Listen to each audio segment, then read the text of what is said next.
This photo, 1935, Fred Astaire's arms around her. Her face lit with joy. America's darling. Now this one, 1941, a different man. Her second husband. His face twisted in fury. What happened between these two snapshots? The truth is simpler than it seems. Fame always demands payment. And Ginger Rogers paid in full. Ginger Rogers, born Virginia Catherine McMath in 1911, Missouri. By 16, she's already a professional dancer.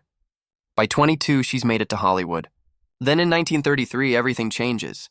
RKO pairs her with Fred Astaire for Flying Down to Rio. Their dance lasts barely 6 minutes, but it's enough to electrify the nation. Audiences fall in love. The studio recognizes lightning when it strikes. 9 more films follow. 10 in total. Together, they become the most iconic dance duo in movie history. Ginger's career soars. She's literally lifted into stardom, Fred twirling her through the air while America watches, enchanted. In 1934, she marries actor Lew Ayres, handsome, charming, adored. They're Hollywood's golden couple. But behind the glamour, there's strain. The Astaire-Rogers films are grueling. 12-hour rehearsals, 6 days a week. Fred demands perfection, take after take, step after step. Ginger's feet bleed through her shoes, but she keeps going. On screen, their chemistry feels romantic. In truth, it's forged in exhaustion and determination. What the audience sees as love is actually 2 people fighting to survive impossible standards. Look closely at a still from Swing Time, 1936. The way Fred holds her.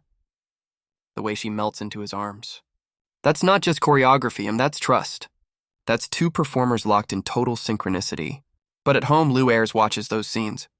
He sees his wife in another man's embrace, again and again, projected on screens across America. And jealousy consumes him. What people rarely mention is what those years did to Ginger.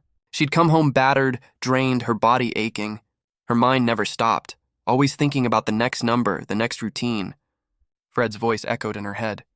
Lew wanted a wife, but what he had was a woman consumed by her art. Even when she sat beside him, she wasn't really there. Her thoughts were elsewhere, on a stage, in rehearsal, counting time to invisible music. Their marriage faded like a ghost. Then came 1940. Ginger wins the Academy Award for Kitty Foyle. Best Actress. No dancing, no Fred Astaire. A defining victory. She's proven she can shine alone. She's more than a dancing partner. She's a real actress. But success came too late for her marriage. By the time she held that Oscar, her relationship with Lew was finished. They divorced in 1941, 3 years after her final film with Fred. The damage had been done long before. And here's the cruel twist. Ginger and Fred were never romantically involved. Not even once. Their bond wasn't physical. It was deeper. He was married, deeply devoted to his wife, and Ginger respected that. But their creative intimacy, that invisible thread between them, was something no one else could touch. It wasn't love, but it looked like it. It felt like it.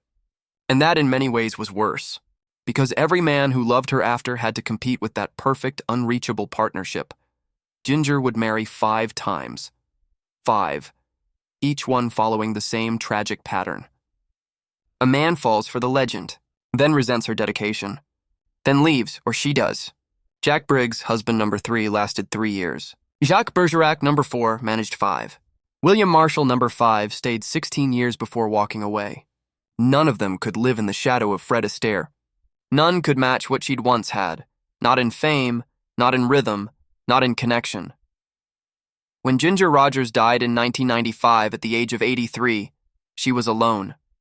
She never again found what she'd shared with Fred, that perfect creative harmony. Not in romance, not in friendship, not even in her craft.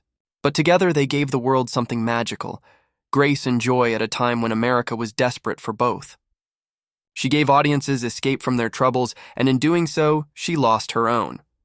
Now look back at those 2 photos. The young woman in Fred's arms, radiant, alive, complete. And the older one beside her husband, already dimming, weighed down by resentment and loss. In the end, Ginger had to choose between love and her art. She chose the work, every time. 5 husbands would learn that truth. Fred Astaire never asked her to choose. That's why, in the end, he was the only partner who truly lasted. That's the untold story.